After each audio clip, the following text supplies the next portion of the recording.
네, 안녕하십니까. 예, 김선민입니다. 11월 달에 모의고사를 받고요. 그 다음에 제가 이제 화학 문제를 해설해 드리겠습니다.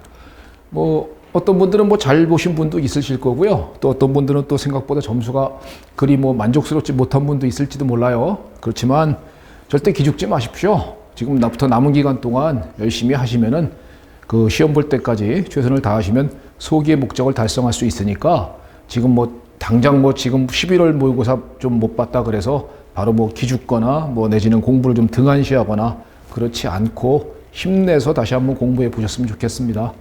화학 문제는 대충 아마 그렇게 쉽다고 느끼진 않으셨을 거예요. 쉽다고 느끼진 않겠지만 그래도 아마 이 정도의 내용을 이렇게 좀 풀 줄 아는 정도의 수준까지 도달되어야, 그 정도는 되어야 변리사 화학 10문제에서 최소 8개 정도 이상은 노려보지 않을까라는 생각을 한번 해봅니다. 예, 지금부터요. 한 문제씩 한 문제씩 해설 강의를 해드리겠습니다. 자, 1번 문제 보실까요? 자, 염소 원자를 포함하는 Cl 원자를 포함한다고 했었고요. 그 다음에 여기는 35Cl하고 37Cl이 있다 그랬습니다. 동위원소들입니다. 동위원소는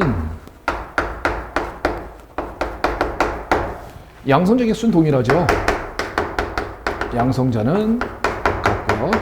다른 것은 중성자가 다르죠. 중성자가 달라서 질량이 다르다 이거잖아요. 그죠?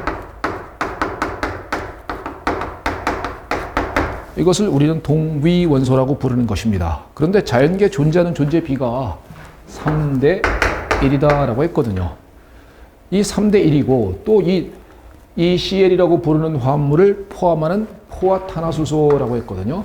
포화탄화수소는요, 일단 CnH, En 플러스 2의 일반식을 가지고 있는 화합물을 포화탄화수소라고 부릅니다. 그런데 여기서 불포화도의 개념이 있거든요. 불포화도는 할로젠 같은 놈은요, 수소하고 똑같이 취급을 해버려요. 불포화도 취급할 때 할로젠은 수소와 동일하게 취급합니다. 이렇게 말하는 거예요. 그러면은요, 여기 있는 수소가 할로젠으로 바뀐다고 하더라도 불포화도를 따질 때는 수소와 할로젠은 같이 취급한다라는 개념으로다가 임하시면 일단은 기본적인 윤곽은 이 정도 이렇게 잡고 갈까요? 그 다음에 한번 보시면은요, 상대적인 존재비가 9대 6대 9대 6대 1이다라고 하는 상대적인 존재비가 나와 있거든요. 요 9대 6대 1이 이 문제의 힌트 포인트가 되는 것입니다. 자, 한번 보십니다. 예를 들면 탄소 개수가 4개인 임의의 화합물을 한번 상정해 볼게요. 예를 들면은 이런 화합물이 있다. 그러면 여기에 할로젠이 이렇게 Cl이 2개가 붙어 있는 이러한 종류의 화합물이 있다라고 한번 생각해 보시죠. 그러면 얘의 질량은 얘가 35짜리가 있고 35짜리가 한 분자 내에 35짜리가 2개가 있는 화합물이 가능할 수 있을 것이고요. 그러면 이 화합물은 질량이 126짜리가 될 거예요. 탄소는 12고 수소는 8개가 있고 할로젠은 Cl이 2개가 있으니까 70이니까요. 그래서 126의 질량이 될 것입니다. 라는 말을 할 수 있을 것이고요. 얘의 존재 비율에 대해서 말해보라 하면은 35짜리는 3대 1의 비율로 있거든요. 그러니까 전체 4개 중에 3개, 4분의 3만큼의 존재 비율이 있다라고 말할 수 있습니다. 그렇다면은 얘의 존재 비율은 4분의 3짜리가 2개가 있구나라고 말할 수 있으니까 약 16분의 9만큼의 존재 비율이 있을 것입니다. 라고 말할 수가 있을 것이라고요. 그러면 존재 가능한 또 한 가지의 할로젠 화합물은 이런 것이 가능할 수 있죠. 여기가 35짜리고 여기는 37짜리인 화합물이 가능하고요. 또 한 가지는 거꾸로 여기가 37짜리고요. 여기가 35짜리. 물론 얘와 얘가 다른 것은 아닙니다만은 그 위치만 갖고 한번 따져보자라는 취지입니다. 그러면 얘는 4분의 3만큼 존재하고 얘는 4분의 1만큼 존재하니까 존재 비율은 4분의 3 곱하기 4분의 1 더하기 또 얘도 4분의 1만큼 존재하는 게 있고 4분의 3만큼 존재하는 게 있으니까 전체 존재 비율은 16분의 6입니다. 라고 말할 수가 있을 것이고요. 또 한 가지 마지막으로 37짜리 CL이 이렇게 2개가 붙어 있는 화합물이 가능하고요. 얘의 존재 비율은 4분의 1짜리가 2개가 있으니 얘는 16분의 1의 존재 비율을 갖게 될 것입니다. 라고 말할 수가 있을 것입니다. 그렇다면요, 이런 얘기를 할 수 있죠.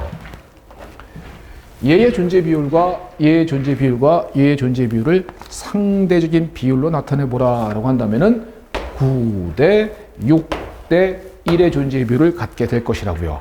그러면 여기에 상대적인 존재 비가 9대 6대 1의 비율로 가졌다라고 말하는 것은요.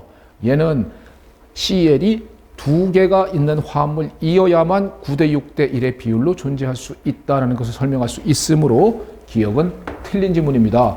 화합물 내의 염소는 3개가 아니고요. 2개다라고 해야지만 정상적이라고요. 그러니까 기억은 틀렸구나라는 것을 확인할 수 있고요.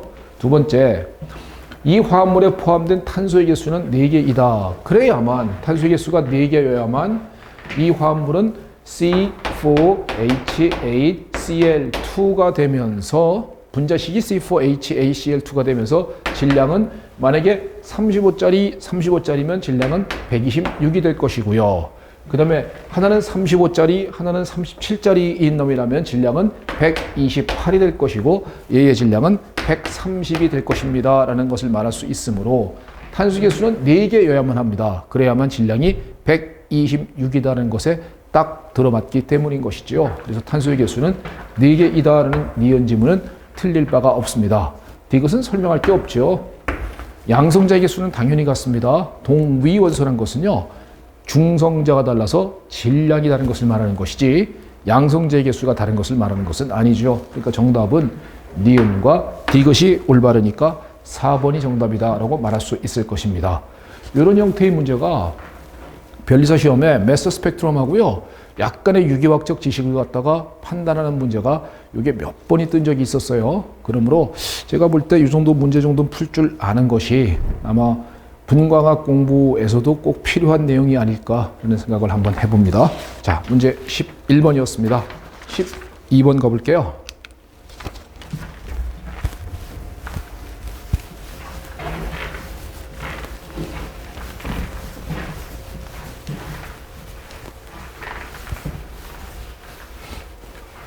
자, 문제 12번은요. 자, 1부터 17쪽에 속하는 이주기 원소 이렇게 했거든요. 이주기 원소에 관한 이렇게 문제를 갖다 단서를 좀 잘 읽어보는 게 중요할 것 같아요. 그래서 이 X축은 원자 반지름이고요. 그 다음에 이쪽은 1차 이온화 에너지에 대한 그림을 그려냈습니다. 이렇게 됐거든요. 그러면 이주기 원소는 리튬부터 베릴륨, 금소, 탄소, 질소, 산소, F입니다. 라고선 말할 수 있을 것이고요. 얘들에 관한 성질을 갖다 한번 느껴보자라는 것이죠. 자, 원자 반지름은 어떻게 되나요? 원자 반지름은 이렇게 갈수록 점점점 작아지고 있는 거 맞습니까? 예, 핵의 전하가 증가하기 때문이죠. 전자 껍질 수는 똑같은데 핵의 전하가 증가하니까 전자를 안으로 끌어당긴다 이 개념이에요. 그래서 같은 주기에서는 원자 번호가 증가할수록 원자 반지름은 감소합니다라고 말해야 이게 머릿속으로 탁 하고 튀어나와야 됩니다. 이런 거 갖다가 이렇게 생각하고 이렇게 시험을 본다는 것은요. 시험장에서 시간이 오래 걸릴 수밖에 없어요. 그러니까 주기성 파트라 이런 내용을 정확하게 판단하셔서 바로 튀어나올 수 있도록 그렇게 연습하시는 것을 게을리하지 않길 바랍니다. 자, 유액전은 어떻게 되겠습니까? 유액전은 같은 주기에서는 항상 오른쪽 갈수록 증가하는 거죠. 같은 족에서는 내려갈수록 항상 증가합니다. 예외가 없죠. 유액전에는 예외가 존재하지 않습니다. 항상 오른쪽 아래로 갈수록 유효핵전에는 증가합니다. 머릿속에 아주 꽂아놓으세요. 유효핵전에는 예외가 없어요. 그렇기 때문에 항상 오른쪽에 있는 거, 항상 아래에 있는 것이 유효핵전화가 크다라고서는 이렇게 머릿속에 딱 입력시켜 놓으시기 바랍니다. 이온화 에너지는 어떻게 되겠습니까? 이온화 에너지다. 이온화 에너지는 원칙적으로 오른쪽 갈수록 증가되는 거 맞죠? 하지만 이거는 예외가 너무 많죠. 예외가 너무너무 많습니다. 특히 가장 중요한 예외가 베릴륨하고 붕소 중에서는 붕소가 떨어진다라는 거죠. 그래서 베릴륨에서 붕소로 갈 땐 붕소가 이온 에너지가 작아집니다라는 예외가 있었고요. 또 질소에서 산소로 갈 땐 산소가 오히려 작아집니다라는 예외가 있었고요. 이건 2주기 원소의 예외고요. 3주기 원소는 여기서 똑같이 마그네슘에서 알루미늄 갈 땐 값이 떨어지고 얘는 P에서 S로 갈 때는 값이 오히려 떨어지는 이러한 현상을 갖는 것이 이온화 에너지의 예외이고 아주 출제빈도가 높죠. 왜 그런지는 잠시 후에 설명을 드리고요. 일단은 오른쪽 갈수록 기본적으로 증가하되 왜 핵의 전하가 증가하기 때문입니다. 핵의 전하가 증가하기 때문에 껍질 같은데 핵의 전하가 똑같은데 핵의 전하가 증가하기 때문에 전자를 끌어당기니까 반지름은 작아지고 핵과 전자 간의 인력이 증가하니까 많은 에너지를 때려 주어야만 전자가 가까스로 튀어나갑니다. 이 개념이라고요. 그렇기 때문에 오른쪽 갈수록 증가하는 건 맞는데 예외가 굉장히 많다라고 말할 수 있죠. 우리가 또 주기성에서 많이 다루는 전자친화도는 어떻게 됩니까? 전자친화도다. 혹은 전자친화도는 마찬가지입니다. 오른쪽 갈수록 일단 기본적으로 증가하는 것은 맞습니다. 오른쪽 위로 갈수록 증가하는 것은 맞는데 이렇게 증가하는데 이거는 예외 투성이죠. 뭐 예외가 너무너무 많아서 이건 일일이 나열하지 못할 만큼 예외가 많습니다. 대표적인 것들이 2족 원소들이 싹 다 예외죠. 2족, 18족 질소가 전부 다 예외입니다. 2족, 18족 질소가 얘는 전자친화도가 거의 흡열이거나 혹은 0이다. 즉 전자와 친하지 않은 것들의 모임이죠. 2족, 18족 질소. 대표적으로 위고둠이 필요합니다. 또 Cl하고 F 중에 누가 더 전자친화도가 컸습니까? 하면은 전기 음성도는 F가 큽니다. 하지만 전자 친화도는 Cl이 크다는 것. 그 다음에 O하고 S 중에서도 전기 음성도는 O가 크지만 전자 친화도는 S가 크다는 것. 이런 것들은 굉장히 중요한 예외들이거든요. 전자 친화도에 있어서요. 그러니까 이런 것들은 기본적으로 머릿속에 예외적인 것들은 머릿속에 딱 꽂아 놓는 것이 필요하지 않을까라는 생각이 듭니다. 그러면은요. 지금 이런 게 기본적인 백그라운드가 되는 지식이고요. 이 기본적인 백그라운드 하에서 이 문제를 해결해 보면은 자, 원자 반지름이 이렇게 갈수록 커집니다. 그러면 리튬부터 베릴륨, 붕소 쭉 나가서 F까지 해서 원자 반지름이 제일 큰 놈은 누굽니까? 하면은 당연히 리튬이에요 라고 말할 수 있겠죠. 그 다음에 요거는 베릴륨, 얘는 붕소, 얘는 탄소, 질소, 산소, F라고선 A부터 G까지는 각각 리튬부터 F까지를 쫙 지정해낼 수 있을 거라고요. 그 다음에 예외적인 거, 그래, 요거 예외가 보이는구나. 질소에서 산소로 갈 때 산소가 더 작아졌구나라는 예외까지 딱 들어맞고요. 또 베릴륨에서 붕소 갈 땐 역시 붕소가 더 값이 작아졌구나라는 예외까지 딱 들어맞으니까 이온화 에너지까지도 같이 검토할 수 있을 것이다라는 것이죠. 이게요, 굉장히 빨리 나와야 된다고요. 물론 지금 바로 나오지 않는다 해서 기죽지 마시고요. 그렇게 나오도록 몇 번만 연습해 주시면 됩니다. 그리고 자꾸 반복하다 보면요. 어느 순간인간 탁 하고 튀어나오는 스스로를 발견할 것이다 라고 생각이 들어요. 자, 일단 기본 백그라운드였었고요. 각각의 원소를 지정할 수 있었습니다. 그러면 이제 이 문제를 해결할 수 있죠. 자, 보시면요. 자기 모멘트가 가장 큰 원소는 어떤 친구는 자기 모멘트의 개념을 갖다 몰라서 못 푼다라고 말하는데요. 느낌으로 가보십시오. 자기 모멘트는 걸 만약에 모른다고 생각해 보세요. 그러면 자기성이다 이런 관점 아니겠어요? 자기장이다라는 관점입니다. 그 얘기는 결과적으로 원소에 관한 자기성은요. 상자기성 물질이냐 혹은 반자기성 물질이냐 이 개념이거든요. 상자기성 물질이냐 반자기성 물질이냐를 말해 주는 것이고요. 그 값을 자기 모멘트란 값으로 나타내 줍니다. 그래서 상자기성 물질은 우리가 알다시피 헛전자를 가지고 있는 것이죠. 헛전자를 가지고 있어서 자기장에서 끌려가는 성질을 갖는 물질을 상자기성 물질이라고 부르고요. 반자기성 물질은 전자가 전부 다 쌍을 이루고 있는 것이죠. 그래서 얘는 자기장에서 영향받지 않거나 혹은 밀친다의 관점을 가지고 있는 것입니다. 그러면 이 반자기성 물질은 요것은 자기장하고 상관이 없다는 뜻이죠. 그러니까 얘는 자기 모멘트 값이 없습니다. 자기 모멘트가 없을 것이다 라고 말할 수 있을 거라고요. 전자가 전부 다 쌍을 이루고 있고 자기장에서 영향받지 않으니까요. 그러면 상자기성 물질은 헛전자가 있으면 자기성을 띈다. 자기장에서 끌려간다의 관점인데요. 그러면 자기 모멘트가 크다는 얘기는 이런 얘기를 할 수 있겠죠. 자기 모멘트 크다. 이 얘기는 헛전자 많다. 헛전자가 많다의 관점을 가질 수 있을 거라고요. 이게요. 이런 멘트를 물론 제가 수업할 때 배이화학에서 알려드립니다. 알려드리긴 하지만은 이런 멘트를 만약에 모르는 것이 시험장에서 떴었을 때라도 당황하지 마시고 우리가 알고 있는 기본적인 상식으로 기본적인 지식으로 한번 접근해 보십시오. 그런 취지로다가 자기 모멘트란 말을 한번 써봤어요. 그래서 자기 모멘트는 이런 개점이다. 상자기성 물질, 호전자가 있으면 자기 모멘트를 가질 것이다. 그러면 호전자의 개수가 많으면 많을수록 자기 모멘트가 클 것이다.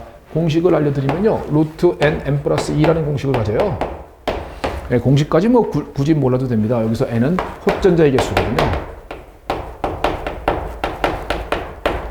호전자의 개수를 갖다 루트 n 플러스 2라고 부르는 자기의 모멘트의 값인데요. 이 공식까지는 굳이 공부하려고 하지 마시고요. 모를지라도 어쨌든 간에 호전자의 개수가 많으면 자기 모멘트가 큽니다. 이 관점 정도는 지금 이제 알아두셨으면 좋겠습니다.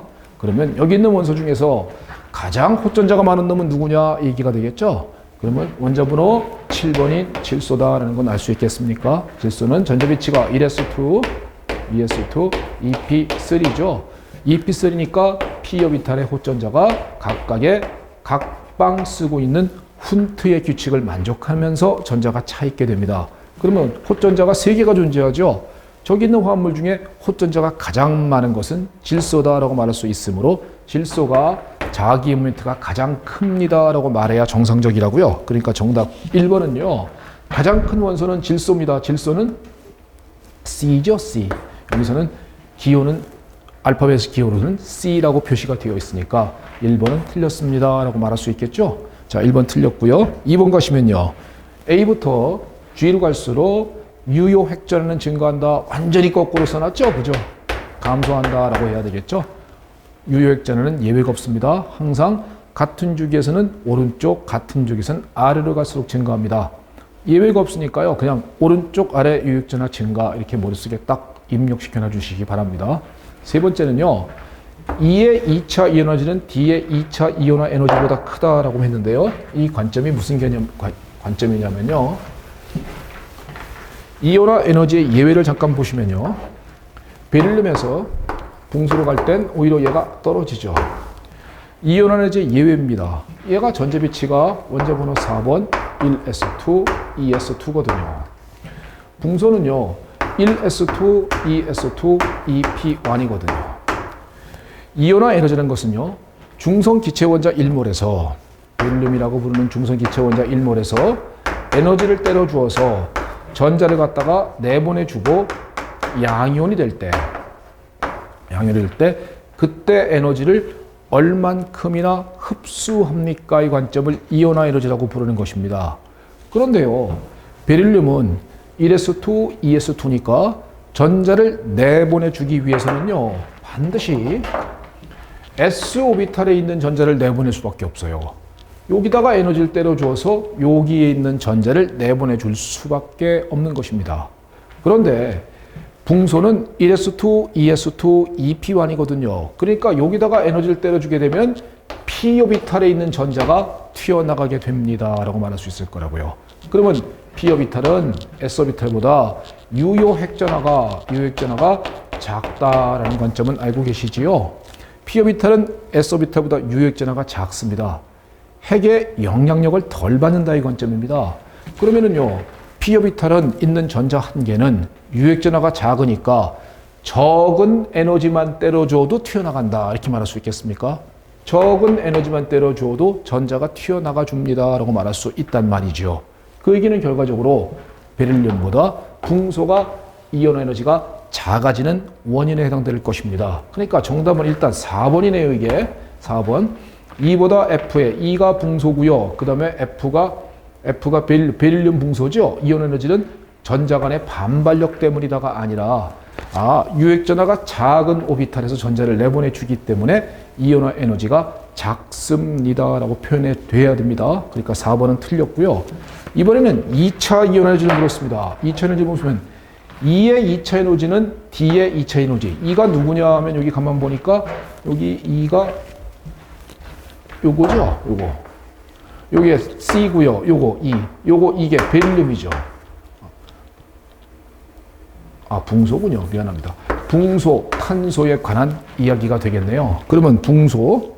자, 2차 이온 에너지는 붕소 양이온에서, 즉 전자비치가 1s2, 2s2를 가진 이런 상황에서 여기서 또 에너지가 들어가서 붕소 이가 양이온되고 전자를 내보낼 때 그때 들어가는 에너지를 2차 이온화 에너지라고 부르는 겁니다.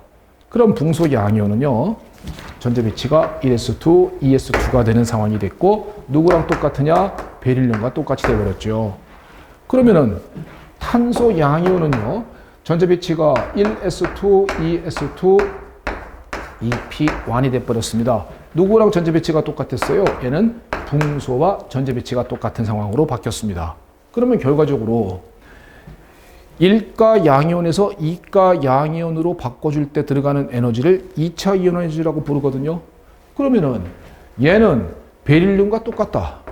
얘는 붕소와 똑같다. 그러면 여기서 동일하게 붕소에서 즉 2p에 있는 전자를 내보내주기가 더 쉬울 것이다 라는 거죠. 그러니까 C 양이온 즉 붕소에 해당되는 탄소 양이온 즉 붕소에 해당되는 얘가 붕소에 해당되니까요. 붕소에 해당되는 이온 에너지가 더 작을 것입니다 라고 말하는 것은 이 관점하고 동일한 관점을 이건 1차 이온 에너지 예외, 이건 2차 이온 에너지 예외라고 말할 수 있겠군요. 그래서 정답은 3번이 정확하게 딱 들어맞습니다. 그래서 3번이 정답에 해당되고요. 4번은요. A 음이온 그 다음에 A가 되고 그 다음에 전자가 나갔습니다 라는 것은요. 자, 우리가 거꾸로요. A에다가 전자를 받아서 A 음이온이 되고 그때 에너지가 나간다. 이거 갖다 우리는 뭐라고 부르냐면요. 중성기체 원자 1몰에서 전자 1몰이 들어가서 음이온이 될 때 방출하는 에너지의 관점이거든요. 즉 얘는 전자친화도라고 부르는 것입니다. 전자친화도에 부르는 관점을 거꾸로 적어놨거든요. 결과적으로 5번은요. 반응열의 크기는 A 원자의 이온화 에너지와 같다가 아니라 전자친화도와 절대값이 같다라고 말해야 정상적입니다. 전자친화도와 절대값이 같다라고 말해야 정상적이라고요. 그러니까 정답은요. 3번입니다. 3번이 정확하게 딱 들어맞고 나머지는 전부 다 틀렸다라고 말할 수 있을 것이라고요. 문제가 그렇게 만만치는 않을 거예요. 시간이 조금은 걸렸을지도 모릅니다. 주기성 문제도요. 어렵게 내려고 교수님이 마음을 먹으면 엄청 어렵게 낼 수도 있거든요. 그런데 아마 이 정도면 충분히 되지 않나 하는 생각을 해봅니다. 내용을 일단 잘 파악하셨으면 좋겠어요. 자, 13번 가봅니다.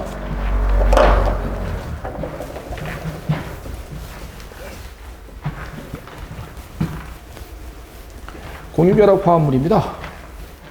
여기서 바로 그냥 다이렉트로 그림을 바로바로 그려드릴게요. SiAF는 얘는 Si에 F가 4개가 붙어있는 화합물입니다. Si 탄소족이에요. 그러니까 탄소하고 다를 바가 없어요. 혼성오비탈은 당연히 sp3고요. 분자 모양은 당연히 정사면체가 될 것이고요. 정사면체니까 각도는 109.5도입니다. 라고 말하는 것은 이것은 거의 공유결합의 상식으로 튀어나왔으면 좋겠습니다. SeCl2 이렇게 돼 있습니까? SeCl2 한번 루이스 구조 그리는 방법대로 간단하게 빨리나 한번 해보시죠. 원자과 전자, 총원자과 전자 Se는 산소족이에요. 그러니까 6개 더하기 27의 14에서 토탈에서 20개의 원자과 전자가 있습니다. 라고 판단이 될 것이고요. 일단 단일 결합으로 한번 그려봅니다. 단일 결합으로 일단 그리면은 SE에 CL이 2개가 붙어 있는 구조를 갖다 일단 그려내고 그 다음에 20개에서 4개 뺀 16개의 전자를 전기 음성도가 큰 원자인 CL에 먼저 배치해 봅니다. 둘, 셋, 넷, 다섯, 여섯, 일곱, 여덟, 아홉, 열, 열하나, 12개가 배치가 됐고 4개가 남는군요. 4개를 중심 원자 SE에 갖다 놓으면 되겠죠. 그러면 이렇게까지 구조를 그려냈으면은요. 일단 확인 끝 됐습니다. 얘는 SE는 주변에 CL1, CL2, 전자쌍 하나, 전자쌍 둘 해서 토탈 스테릭 넘버가 4가 되죠. 스테릭 넘버 4가 되니까 얘는 정사면체입니다. 라고 말해야 되는 것이고요. 역시 혼성 오비탈은 sp3입니다. sp3입니다. 라고 말해야 될 것입니다. 여기서 문제에서 하나가 형식 전화가 나왔죠. 자, SE의 형식 전화에 대해서 가라. 자, 여기서요. 원자과 전자 6개 맞습니까? 이문에 공유전자 몇 개인가요? 하면은 하나, 둘, 셋, 4개가 공유되고 있죠.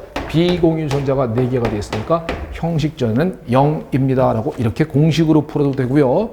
공부를 많이 한 수험생들은 SE 원자과 전자가 6개를 가져야 정상적인데 하나, 둘, 셋, 넷 2개 중에 1개는 얘 거, 2개 중에 1개는 얘 거니까 6개를 가져야 정상적인데 6개 있는 꼴이니까 형식자는 0이구나 라고선 이렇게 이해하면 조금 더 빠를 것입니다.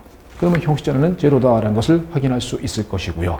그 다음에 C는 COF2의 바로 고분결합 구조를 그려드릴게요.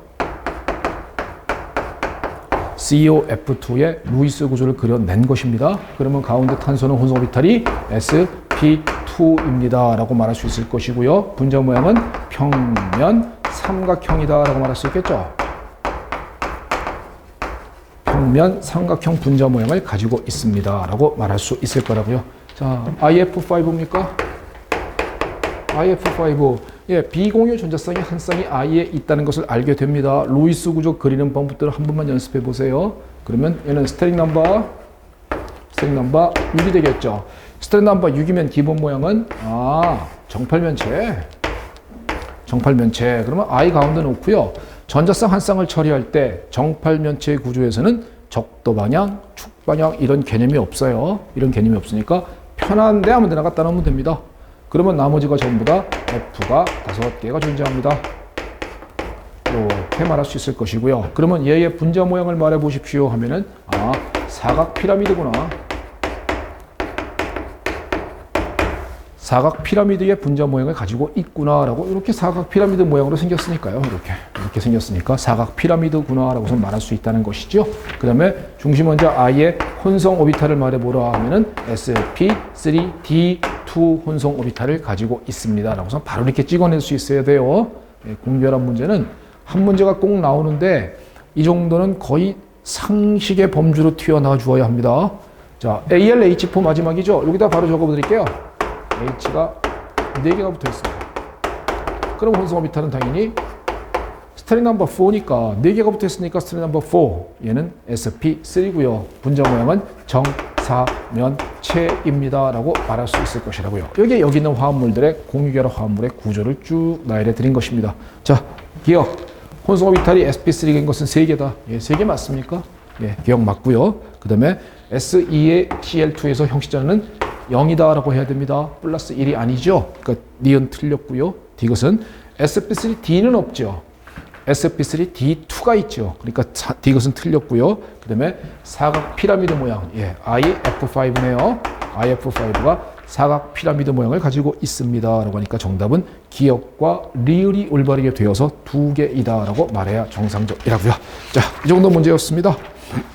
문제 4번, 14번 가보시죠.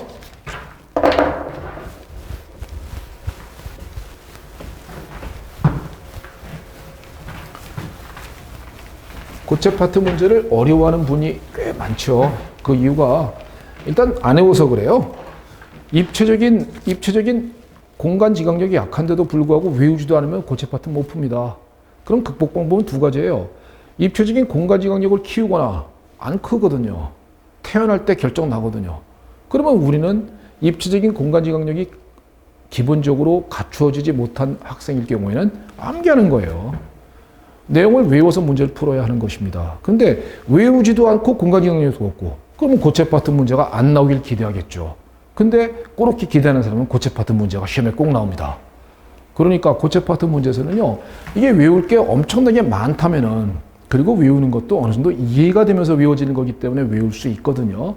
그러니까 외울 게 엄청나게 많다면은 외우란 말 못하겠지만 사실 별것도 아닌 내용밖에 없거든요. 그러므로 웬만하면 다 외워서 우리가 해결해 줄 수 있길 바라겠습니다. 자, NaCl입니다. Cl 음이온이, 요 큰 게 Cl 음이온 맞죠? 면심입방 맞습니까? Cl 음이온이 면심입방이고요. 그러니까 이 안에는 몇 개가 있냐? 면심입방에 결정의 단위세포 속의 입자수의 개수는 4개입니다. 라고 하는 거, 이건 맞아요. 예.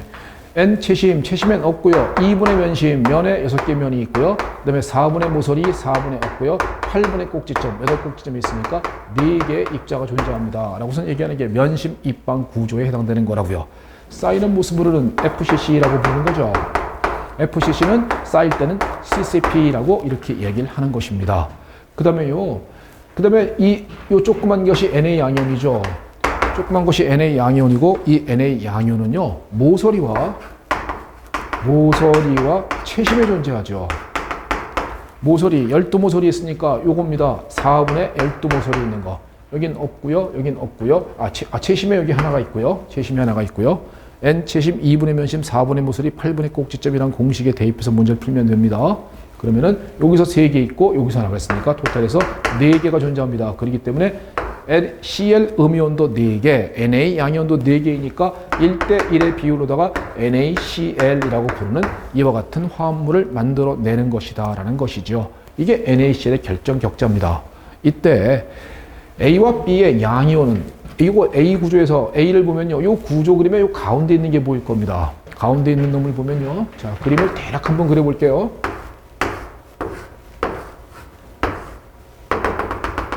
이와 같은 결정 격자에서 채심의 한 덩어리가 Na 양이온이 들어있거든요.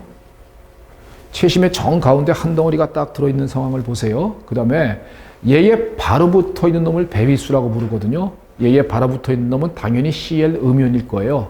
그러면 얘에 가장 가까이에 있는 Cl 음이온은요, 아마도 면에 있는 것이겠죠. 면은 윗면, 앞면, 저 뒷면. 뒷면 그림이 좀 이상하긴 한데 좀 참고해 주십시오. 가운데 채심에 있는 Na 양이온을 기준점으로 해서 가장 가까이에 있는 Cl 음이온은 면에 있는 놈이 가장 가까울 거라고요. 그래서 요거 갖다 우리는 팔면체 홀이다라고 부르는 거죠. 팔면체 홀에 관한 얘기는 뭐 다음에 또 한번 할 기회가 있을 것입니다. 그러면은 요 Na 양이온은 몇 개가 주변에 Cl 음이온이 붙어 있습니까? 말하면은 6개가 붙어 있어요 라고 말해야 된다고요. 그러면 A와 B의 양이온의 배위수는 그랬거든요. 그때 양이온은 여기서는 Na 양이온이고요. 배위수가 6이 되겠죠. 6이 되고, 자, 요건 CsCl인데요. 자, 요거 한번 좀 지우고요. 요건 가운데가 CS 양이온이고 주변에 Cl 음이온이네요. 가운데 한 덩어리가 그대로 있기 때문에 입자 한 개가 있고요. 꼭지점에 8꼭지점이 있으니까 8분의 8에서 역시 하나니까 CsCl 1대1의 비율로다가 이온 결합성 물질을 형성해 줍니다 라고 말하는 것이고요. 주변에 가운데 있는 CS 양이온을 기준점으로 주변에 바로 붙어 있는 게 몇 개입니까 하면은 이건 눈에 보이잖아요. 그죠? 8개가 붙어 있죠. 그러니까 6대 8이 되니까 얘는 3대 4로서 양이온의 배위수는 3대 4이다 라고 하는 기억 지문은 올바르게 되어 있는 거라고요. 이런 거를 이 그림을 보고선 판단을 못 한다는 겁니다. 물론 이 그림에 요 가운데 채심에 있는 것을 갖다 보면서 배위수가 6개 있구나 라고 셀 수 있다면 그건 공간지각력이 어마어마한 수험생이고요. 그러니까 웬만하면 이런 기본적인 내용 NaCl이라든가 BaCl2라든가 이런 기본적인 화합물의 것들은 전부 다 암기를 하고 들어가면 된다는 것이죠. 그러면은 거의 예외 없이 다 걸릴 테니까요. 그 다음에는 자, 두 번째 A탑의 염화 이온과 요겁니다. CSCl입니다. NaCl입니다. 여기서 Cl 음이온과 두 번째로 인접한, 자, 이게 얘를 기준점으로 봤을 때 첫 번째로 인접한 놈은 누굽니까 하면 당연히 Na 양이온이 첫 번째겠죠. 얘죠, 얘. 모서리에 이렇게 있고요. 그 다음에 아래에 있고, 그 다음에 요 위에 덩어리에 또 하나 있을 것 아니겠습니까? 그러니까 첫 번째로 있는 것은 모서리에 있는 것 4개와 아래의 채심에 위에 채심에 있는 거에서 얘도 배위수는 6이다라고 이렇게 말할 수 있거든요. 그래서 Cl 음이온도 배위수 6, Na 양이온도 배위수 6, 이게 NaCl의 결정격자입니다. 그런데 지금 여기서 묻는 것은요, 두 번째로 인접한 그랬거든요. 두 번째로 인접했으니까 당연히 얘를 기준점으로 첫 번째는 Na 양이온이니까 두 번째는 당연히 Cl 음이온이 두 번째겠죠. 그럼 여기서 이게 배위수가 얼마입니까? 라는 것을 갖다가 그림으로 도저히 판단이 안 됩니다. 공간지각력이 웬만큼 뛰어나지 않고서는 그림으로 판단이 안 되거든요. 그러면 이런 문제 어떻게 푸느냐? 이거죠. Cl 음이온은 아까 FCC라고 했죠. 그리고 쌓이는 모습은 CCP라고 했습니다. CCP나 FCC 같은 얘기가 되는 거고요. 그 다음에 6방 최점에 쌓이면 HCP. 얘들은 전부 다 공통적으로 배위수가 12죠. 최점일 쌓임은 입방 최점일 쌓이면 CCP, 결정호의 모습으로는 FCC. 육각 최점일 쌓이면 HCP는 배위수가 최점일 쌓이면 배위수가 10이거든요. 12의 배위수를 가져요. 주변에 12개가 둘러싸여 있다는 얘기입니다. 그 얘기는 결과적으로 배위수가 12다. 그러면 자, CL의 입장에서 두 번째 있는 것은 CL인데 얘는 몇 개가 둘러싸여 있는 거니? FCC니까 얘도 12개가 둘러싸여 있는 거고 CL 음이온 간이니까 반발력을 갖는다라고 말할 수 있는 것도 당연하다라고 말해야 합니다. 그러니까 정답은 니은도 올바르게 돼 있죠. 염화기온과 두 번째로 인접한 입자수는 12개이며 이게 두 번째니까 배위수이고 FCC니까 배위수다라고 말하는 것입니다. 배위수 12이다라고 말한 것입니다. 그리고 반발력을 갖는다. 왜? CL 음이온간이니까 당연히 반발력이 있을 수밖에 없는 겁니다. 정답. 니은도 맞아요. 이것도 맞죠. CS 양이온을 잠깐 빼보십시오. 이걸 잠깐 빼보면 CS 가운데 걸 뺐다고 생각해 보세요. 그러면 그 옆에 있는 CL 음이온도 단순 입방 결정격자인 SC죠. SC고요. 그 다음에 그 옆에도 또 얘가 CS 양이온이 이렇게 존재할 거 아니겠습니까? 역시 존재하는 모습은 이런 식으로 위층, 아래층에 이렇게 다시 또 쌓여있는 이러한, 말하자면 이런 모습으로요.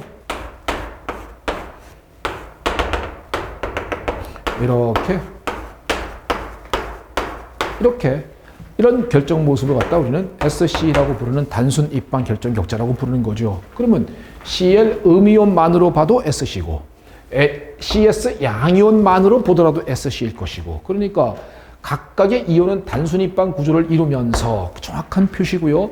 반복되는 단위세포는 전체는 이런 구조를 갖다 뭐라고 하느냐, 이 단순 입방 구조에서 가운데 한 덩어리가 같이 있는 것을 갖다 우리는 BCC 채심 입방 결정 격자라고 부르는 거 맞죠? 그러니까 전체적인 반복되는 단위세포는 채심 입방 구조를 띈다라고 하는 이것도 올바른 표현이 될 것이라고요. 고체 파트 암기하지 않고선 개념으로 풀 수 있는 정도의 수험생이라면 공간지각력이 어마어마한 수험생입니다. 외우십시오. 저는 여러분들에게 암기하는 것을 추천합니다. 이 정도의 노력은 기울여야 되지 않겠습니까? 예, 이 정도의 노력은 좀 해주셨으면 좋겠고요. 그리고 화학에서 자꾸 학생들이 10문제니까 버리는 측면이 있다. 그러면 자연과학계는 다 버리게 되잖아요. 그죠? 그러면 도대체 무엇을 강점으로 가질 것입니까? 그것은 스스로 공부를 안 한다는 약함이에요. 그죠? 그러니까 자기의 약함에 타협하지 마시고요. 타협하지 마시고 공부 외울 수 있는 건 웬만하면 다 알고 들어간다. 그래서 웬만한 문제 나왔을 때 해결할 수 있었으면 좋겠다라는 생각을 가져봅니다. 자, 문제 15번 가볼게요. 자, 기체 파트에서 이상기체와 실제기체에 관한 문제였었습니다. 여기 있는 문제들은 전부 다 제가 출제한 겁니다. 제가 출제한 거고, 과거에 제가 미트, 디트 강의하면서 오랜 강의 기간 동안에 출제를 미트, 디트 수험생들에게 내가 냈던 문제들입니다. 그런데 거기에 나와 있는 그 문제집에 있는 제가 갖고 있는 문제집이 있거든요. 거기에 있는 것 중에 제일 쉬운 것만 골라와 봤습니다. 제일 쉬운 것만 골라와 보느냐고 그것도 힘들더라고요. 쉬운 거 고르는 것도 쉽지 않더라고요. 그래서 이 정도 수준이면은 변리사에 적합하다라고 저는 생각을 합니다. 그리고 이 정도 수준 정도는 학생들이 공부를 해야 한다라고 생각을 해요. 이상기체와 실제기체입니다. 자, Z값이 1인 놈을 이상기체 이렇게 부르는 거 맞죠? Z값이 1인 것을 이상기체라고 부르고요. 자, 이 그림에서 우리가 이런 얘기 한번 잠깐 해보죠. 크게 그림을 그려볼게요. 압축인자 Z라고 부르고요. 이게 1인 놈을 이상기체라고 부르는 겁니다. PV = nRT인데 nRT분의 PV 값이 Z고요. 그게 1인 놈을 이상기체가 당연하죠. 실제기체는요, 얘한테 벗어나는 거죠. 어떤 놈은 이런 식으로 벗어나는 것도 있을 것이고요. 어떤 놈은 이런 식으로 벗어나는 것도 있을 겁니다. 이렇게 벗어난 놈이 있을 때, 자, 이게 Z값이 1보다 아래로 갔다. 이게 뭘 의미하는 거냐면요. 이 아랫부분이요. 이 아랫부분은 Z값이 1보다 작은 거 맞습니까? 이거를 갖다가 수업 시간에도 정확하게 제가 설명을 드린 적은 없어요. 물론 간단하게 말은 한 적이 있습니다만 너무 어렵게 꼬지 마시고요. 그냥 간단하게 Z값이 1보다 작다. 그러면 인력하고 반발력 중에 인력이 우세하다. 이렇게 관점을 잡아주시겠어요? Z값이 1보다 작다. 인력 우세. 이렇게 잡아주세요. 그러면 거꾸로요. Z값이 1보다 큰 구역 있죠. 이건 위에 있지 않습니까? Z값이 1보다 큰 구역은 즉, 이건 인력하고 반발력 중에서 반발력이 우세합니다. 라고 하는 거예요. 자, 관점 하나 갑시다. 이상기체는 인력 반발력이 아예 없어요. 이상기체는 인력과 반발력이 없는 기체를 이상기체라고 부르는 겁니다. 그렇기 때문에 Z값은 영원히 1인 놈을 이상기체. 실제 기체는 이상기체로부터 벗어나는 것이 실제 기체인데 이때 아래로 밑으로 처지는 거요. 밑으로 처지는 Z값이 1보다 작을 때를 뭐라고 하느냐? 인력이 반발력보다 우세합니다 라고 말하는 것이고요. 그 다음에 이 위로다가 Z값이 1보다 커지는 이 구역을 갖다가 우리는 반발력이 인력보다 우세합니다 라고 표현하는 것입니다. 그래서 정답은 1번이 이게 그 얘기예요. 1기압에서 분자 간의 인력은 1기압이니까 여기가 200기압입니다. 그러니까 한 2점 되겠죠. 그러니까 2점 되니까 Z값이 1보다 작은 영역에서 이런 표현이잖아요. 그러면 Z값이 1보다 작은 영역이니까 인력은 A는 밑으로 쳐졌고 위는 올라가 있죠. A는 위로 Z값이 1보다 커지게 됐고 A는 밑으로 내려가 있고 B는 위에 있습니다. 그 그림을 보시면 그렇죠. 그러면 결과적으로 분자 간의 인력은 A가 더 커야 기억은 틀렸군요. A가 더 커야 한다라고 말할 수 있으므로 기억은 잘못되었습니다. 틀렸습니다. 라고 말하는 거라고요. 요 관점으로 푸는 겁니다. 그 다음에 여기서 또 한 가지 우리가 상식으로 꼭 기억해 두셔야 될 거. 이렇게 갈수록 이쪽이 압력입니다. 이렇게 갈수록 압력이 증가하는 거죠. 그러면 압력이 증가하면 항상요. 분자 간의 거리는 기체 분자 간의 거리는 작아집니다. 압력이 증가한다. 분자가 좁혀지는 거죠. 압력이 내려 누른다. 분자가 좁혀진다. 그러니까 기체와 기체 간의 분자 간의 거리는 작아지는 거예요. 그럼 분자 간의 거리가 작아진다는 얘기는 오호 인력은 어떻게 될까요? 하면은 기체와 기체 간의 분자 간의 거리가 가까워집니다. 그러면 인력은 당연히 증가할 수밖에 없죠. 압력이 커졌다. 분자 간의 거리가 작아지는 것이고 인력은 커질 수밖에 없습니다. 반발력은 어떻게 되겠습니까? 반발력도 마찬가지입니다. 멀리 있었을 때는 반발력 없을 겁니다. 가까워져야 반발하는 거예요. 그러니까 반발력도 커집니다. 이거 관점이에요. 압력이 커지면 분자 간의 거리가 가까워지고 인력도 커지고 반발력도 커집니다. 이게 헷갈린단 말이에요. 그래서 압력이 커지면 왠지 인력과 반발력은 달리 적용할 것 같은 느낌이 오거든요. 그래서 그 오해 때문에 문제 디귿, 리을을 그래서 많이 틀립니다. 이게 아니고요. 압력이 증가한다. 분자 간의 거리가 가까워지게 되고 인력도 증가, 반발력도 증가. 그러면 결론적으로 이 지점을 가라고 했고 이 지점을 나라고 했다. 이 지점을 나라고 했다. 가보다 나가 압력 큰 거 맞죠? 그러면 가보다 나는 인력도 크고요. 반발력도 큽니다. 라고 하는 그게 디귿 리을이라고요.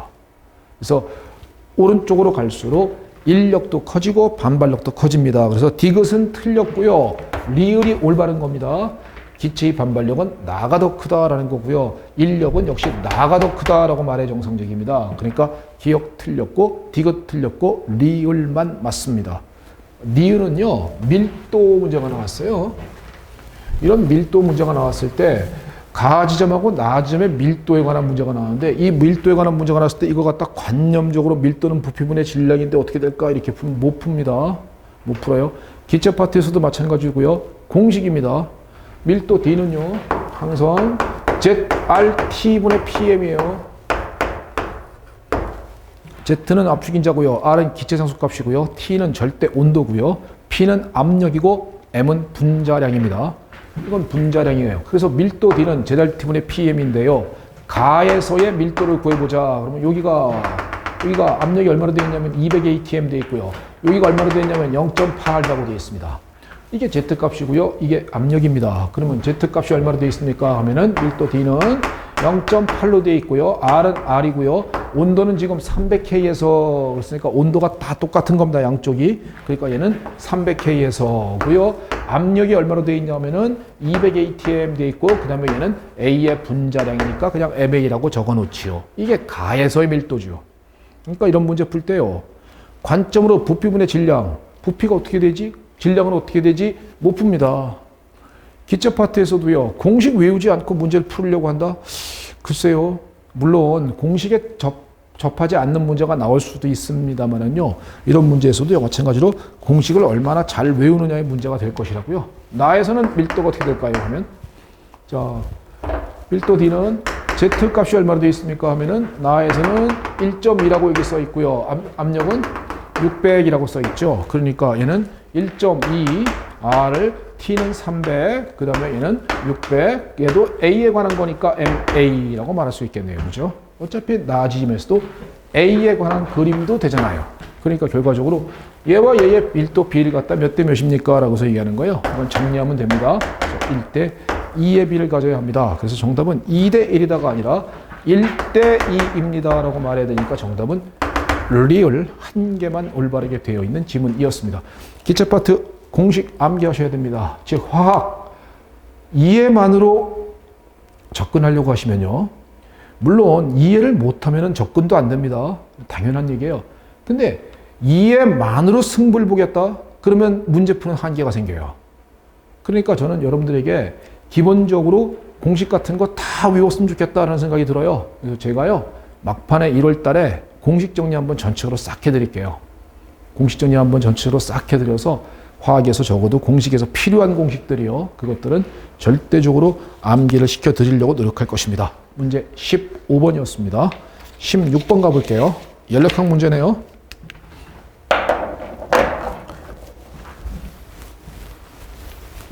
이 PPT 그림이 너무 작아가지고 조금 보기가 힘드시죠? 그런데 이제 인내해 주십시오. 자, 델타 H는 이렇게 돼 있고 여기가 373K를 기준점으로요. T 델타 S는 이렇게 돼 있는 그림을 나타내 주었습니다. 그러면 373K를 기준점으로 보다 고온이다 하면은 고온에서는 누가 큽니까? T 델타 S가 컸죠. 델타 H가 작았죠. 그림의 양상이 그렇게 되어 있습니다. 그러면 자, 우리가 알고 있는 연력학적 관계식, 만약에 학생들께서요 연력 변리에서 시험을 들어가는데 이식을 만약에 안 써먹었다, 그러면 당신은 연력학 문제를 잘못 풀었다고 말해도 될 겁니다. 아마 이식은 무조건 써먹게 될 거예요. 델타 G는 깁스함수의 변화는 엔탈피 변화 빼기 T 델타 S다 라는 식은요, 이건 무조건 거의 써먹게 될 가능성이 높으니까요. 자, 그러면 여기서 이것은 T 델타 S에 관한 그림이고 이건 델타 H에 관한 그림인데 이렇게 그림을 나타내 줬는데 이건 T 델타 S는 373K를 기준점으로 이것보다 고온에서는 T 델타 S가 컸죠. 그러면 결론적으로 여기 이 식에서 얘가 크고 얘가 작았죠. 그러면 작은 데서 큰 걸 빼주니까 값은 당연히 0보다 작을 수밖에 없죠. 그러면 깁스 함수의 변화가 0보다 작다를 화학적인 의미성으로 말해보라 하면은 자발적입니다 라고 표현한 거 맞죠? 델타 H가 0보다 작은 경우는 발열입니다 라고 말하는 겁니다. 델타 H가 0보다 큰 경우는 흡열입니다 라고 말하는 거예요. 델타 G가 0보다 작은 경우를 자발적입니다 라고 표현하는 것이고요. 델타 G가 0보다 큰 경우를 비자발적이다 라고 표현하는 겁니다. 델타 S가 0보다 큰 경우는 뭐라고 하는 건가요? 예, 엔트로피가 증가합니다 라고 표현하는 겁니다. 자발입니다가 아니에요. 아셨죠? 엔트로피가 증가하는 화학 반응입니다 라고 표현하는 것이고요. 델타 S가 0보다 작은 경우는 엔트로피가 감소되는 화학 반응입니다 라고 표현하는 겁니다. 정확하게 개념을 깨우치세요. 그러면 373K보다 고온일 때는 깁스함수의 변화가 0보다 작다는 걸 알았으니까 자발적입니다 라고 말할 수 있을 것이고요. 그러면 똑같은 관점에서 373K보다 저온일 때는 그림의 양상에서 델타 H가 크고 T 델타 S가 작았네요. 그러면 델타 G는 델타 H 마이너스 T 델타 S에서 이게 크고 얘가 작았으니까 큰 데서 작은 값을 빼줬으니까 당연히 0보다 클 것이고 델타 G가 0보다 크다. 우리는 비자발이라고 표현하는 것이죠. 그러면 자, 기억은 틀린 거 알겠습니까? 전 온도 영역에서 자발적이다가 아니라 373K보다 고온에선 자발적이고 저온에선 비자발이고 373K에서는 어떤 일이 벌어집니까? 델타 H와 T 델타 S가 동일하니까 결국은 델타 G는 델타 H 마이너스 T 델타 S인데 얘와 얘가 값이 동일하니까 델타 G가 제로가 됩니다 라고 표현하는 거죠. 이 지점을 우리는 평형이라고 부르는 거 맞습니까? 델타 G가 깁스함수의 변화가 제로인 점을 평형점이라고 표현하는 것입니다. 그러면 정답 기억은 틀린 거 알겠죠? 전 온도 0에서 자발적이다가 아니라 고온에서 자발적이다 라고 표현해야 합니다. 그러니까 기억 틀렸고요. 니은에서 373K에서는 엔트로피 변화는 0이다가 아니라 깁스 함수의 변화가 0이다 라고 말해야죠. 373K는 델타 H와 T 델타 S가 같은 것이고 깁스 함수의 변화가 제로가 되는 거니까요. 그러니까 니은은 틀렸고요. 그 다음엔 373K 이상에서 평형상수는 1보다 크다 했거든요. 평형상수와 깁스 함수의 관계식 델타 G 제로는 마이너스 RT LNK죠. 373K 이상의 고온에서도 델타 G0라는 말을 표현을 쓸 수가 있습니다. 여기서 어떤 친구들은 298K일 때만 써먹는 시간인가요? 아니에요. 온도가 바뀌어도 이 시간 써먹을 수 있습니다. 이게 이제 학생들이 이해하기가 쉽지 않거든요. 그러니까 우리는 이 정도는 그냥 그런가 보다 하고 받아들이는 것이 필요해요. 그러니까 델타 G0는 꼭 298K가 아니어도 이 식을 사용이 가능하다라는 관점을 알아두세요. 그러면 373K보다 고온에서는 델타 G0가 0보다 작은 자발적인 거 맞죠?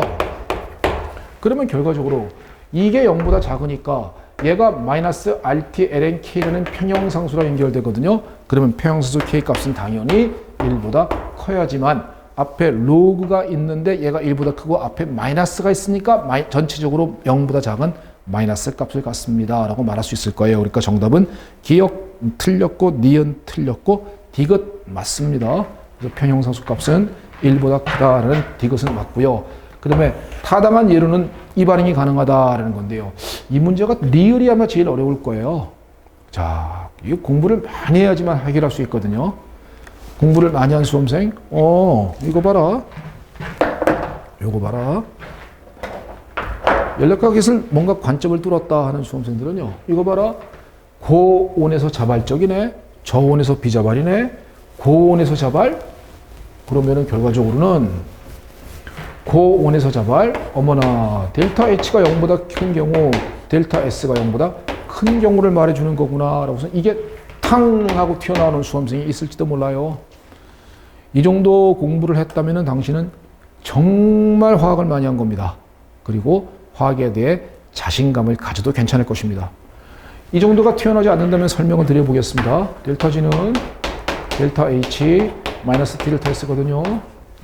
얘가 플러스인 경우, 즉 0보다 큰 경우 생각해 보세요. 델타 S도 플러스인 경우 0보다 큰 경우를 생각해 보세요. 그러면요.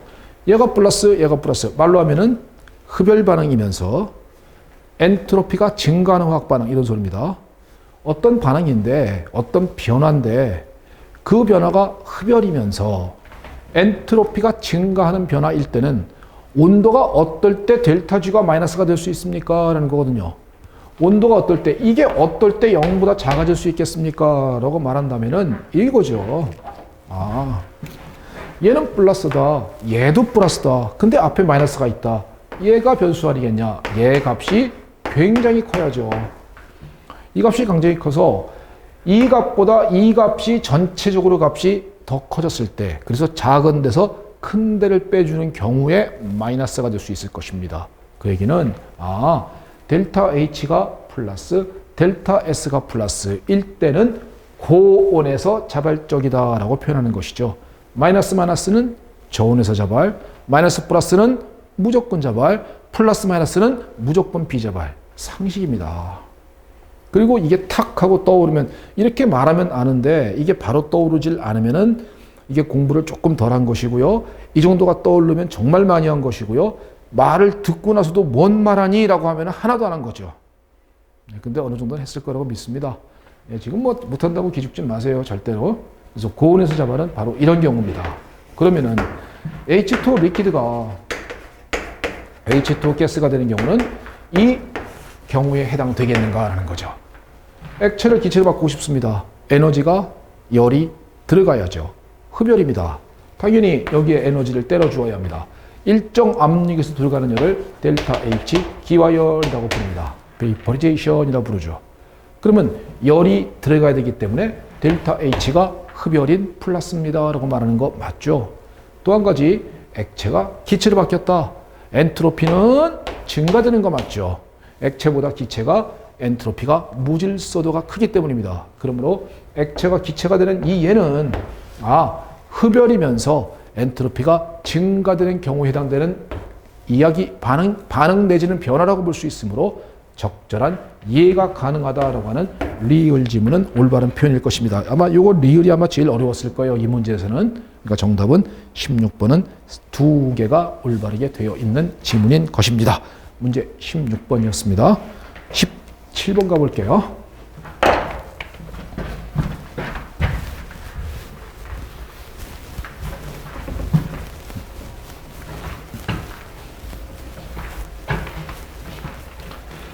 속도와 평형 파트입니다. 속도 파트 하나, 평형 파트 하나가 꼭 나옵니다. 50회를 근방으로 기준점으로 해서 50회, 51회부터 58회까지요. 속도 하나, 평형 하나, 산연계나 전기화학이나 배기화학이나 무조건 나왔어요. 그러니까 속도 평형 문제를 보면요. 최근 문제 56회, 57회, 58회는 조금 쉬웠고요. 57회 문제가 정말 상상을 초월하기 어려웠습니다. 정말 한 문제 푸는데요. 걸리는 시간이 제가 한 7, 8분 걸립니다. 한 10분쯤 걸릴 겁니다. 그러면 수험생들께서요. 시험장 들어가서 그 문제를 풀었다? 다른 걸 못 풀죠. 그런데 속도나 평형 파트에서요. 두 문제가 나온다 그러면은 속도 하나, 평형 하나니까요. 하나 정도는 조금 빨리 풀 수 있고 하나 정도는 조금 오래 걸립니다. 그러면 오래 걸리는 문제는 그건 어차피 손대기가 힘듭니다. 근데 이 정도 문제는 빨리 풀 수 있는 문제 중에 하나가 되거든요. 공부를 얼마나 열심히 하느냐에 따라서요. 빨리 풀 수 있는 문제 중에 하나가 되니까 어떻게 푸는지 한번 가봅시다. 자, 변해가는 과정을 먼저 보세요. 반응이 진행하였을 때 시간에 따른 농도를 나타낸 거다 그랬습니다. 자, A부터 한번 볼까요? 0.8에서 0.1로다가 0.6만큼 떨어졌습니다. 변해가는 과정이 0.6만큼 떨어졌다. B는요, 0.8에서 0.6으로다가 0.2만큼 떨어졌죠. 이럴 때 C란 놈은 0이었다가 0.4몰 정도로다가 0.4만큼 증가됐습니다. 이게 의미하는 바가 바로 이거죠. A 대 B 대 C 앞에 있는 계수의 B, 앞에 있는 계수의 B가 반응식에서의 계수의 B가 A 대 B 대 C는 바로 A는 0.6만큼 떨어질 때 B는 0.2만큼 떨어지고 C는 0.4만큼 올라간다라는 계수의 B로서 3대 1대 2의 계수의 B를 알 수 있는 겁니다. 이렇게 변해가는 과정에서 바로 이런 걸 차관점으로 잡는구나 라고 말해주는 거예요. 그러면 이 반응은 어떻게 쓰느냐. 세 개의 A 가스와 B 가스가 반응해서 두 개의 C 가스가 되는 이러한 화학 반응을 말해주는 앞에 있는 계수비는 3대 1대 2 몰수의 비, 분자수의 비, 기체일 땐 부피의 비입니다 라고 말해주는 그 관점이라고요. 그러니까 요걸 갖다 먼저 하나 깨우쳐 주시고요. 두 번째는 자, 여기서 온도를 높였다 그랬습니다. 온도를 높였다 그랬더니만 어떤 방향으로 평형이 이동하는 걸 보면요. B란 놈은 증가하고 있었고요. C는 감소하고 A도 증가합니다. 그럼 반응이 어디로 가야 돼요? 온도를 높였더니만 역반응 진행해야지만 되겠죠. 온도를 높였더니만 역반응으로 진행하였다라고 하는 거잖아요. 왜? 그래야만 A와 B가 증가되고 C는 감소합니다라는 이 그림의 양상에 맞아 들어가니까요. 그러면 르샤틀리의 기본적인 원리로 접근해 봅니다. 온도를 높이면 흡열 반응 쪽으로 간다 맞습니까?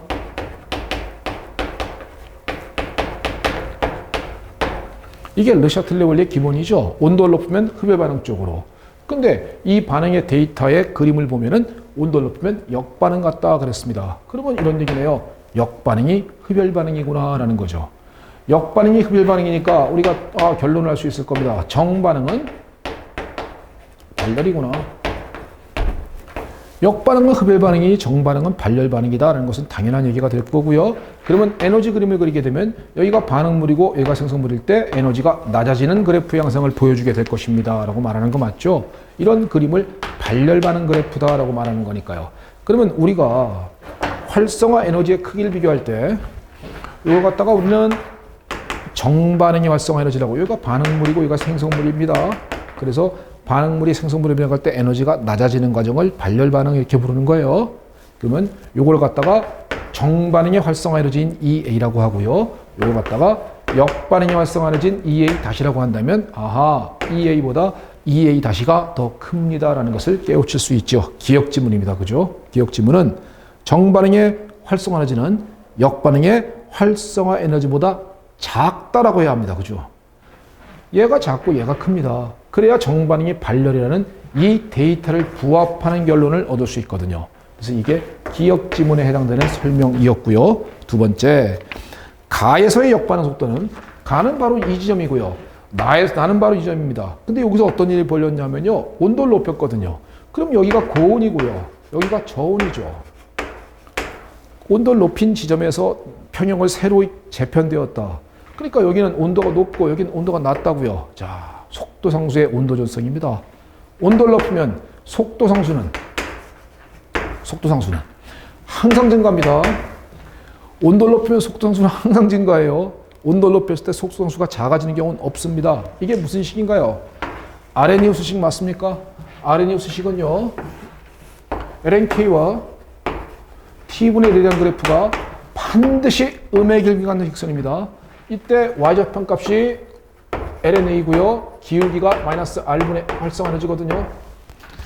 이랬을 때 온도를 높였다라고 말하면요. t분의 1을 낮춘 거죠. 그러면 온도를 높이면 t분의 1을 작게 해주면 k값은 반드시 커지거든요. 그러므로 온도를 높였을 때 속도 상수는 어떻게 변해줍니까? 라고 물었을 때는 항상 증가합니다. 라고 말해야 되는 겁니다. 속도 상수가 작아지는 경우는 없어요. 항상 커지는 것이죠. 다만 활성화 에너지가 크면은요. 속도 상수가 작고요. 활성화 에너지가 작으면 속도 상수가 크거든요. 활성화 에너지가 큰 놈의 속도 상수의 증가폭은 더 커집니다. 이 말까지 이해가 되십니까? 만약에 제가 지금 말한 것 중에 이 말 정도까지 만약에 RNA 수식에서 이해가 되는 수험생은 상당히 공부를 많이 한 수험생이고요. 만약에 이 말을 이해하지 못하는 수험생은 조금만 더 공부를 해주시기 바랍니다. 그리고선 제가 말하는 것을 저게 무슨 말이지? 라고 해서 의문감을 갖고 있다가 책에서 한번 꼭 찾아봐 주시길 바랄게요. 그러니까 일단 니은은 무조건 맞는 겁니다. 그죠? 반응 속도를 비교하자. 나가 고온입니다. 속도는 당연히 빠를 수밖에 없는 거예요. 그러니까 니은은 가에서의 역반응 속도든 정반응 속도든 나에서의 정반응 속도든 역반응 속도보다 무조건 작아야 하는 겁니다. 그러니까 정답은 니은은 무조건 올바른 표현이다라고 말할 수 있으니까 기억 틀렸고 니은 맞았습니다가 될 것이에요. 디귿 보면요. 부피를 감소시켰다 그랬습니다. 부피를 감소시키면 자, 요거 이제 지우고요. 부피를 감소시켰다. 그러면 이게 뭐야? 압력을 증가시켰죠. 르샤틀레 원리입니다. 압력을 증가시키면 몰수가 줄어드는 방향으로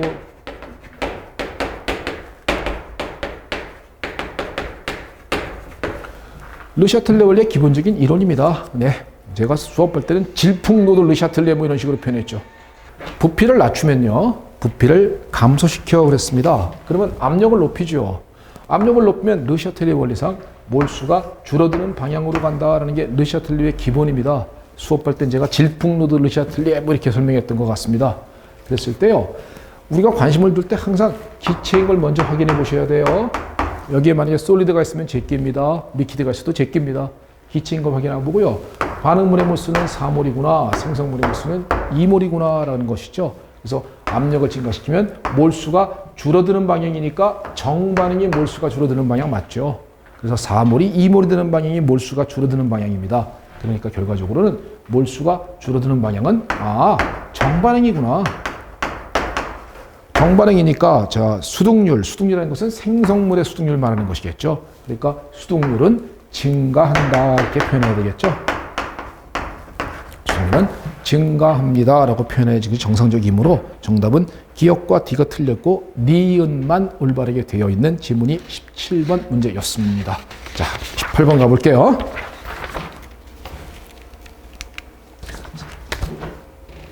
산전기 파트입니다. 산전기 파트 문제는 아무리 쉽게 나와도 학생들이 어려워해요.